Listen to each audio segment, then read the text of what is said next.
How to make a watermelon cooler. It's so delicious, super easy, and perfect for summer.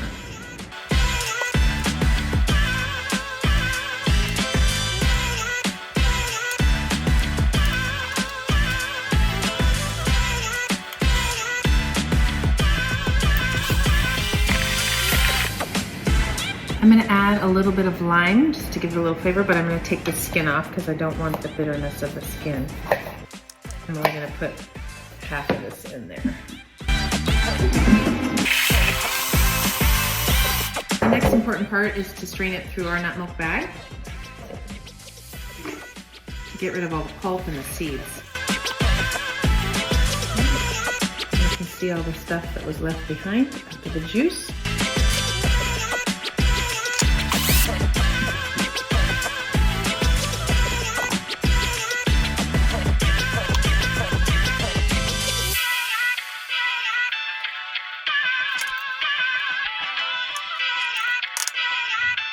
It's our watermelon lime cooler. Cheers.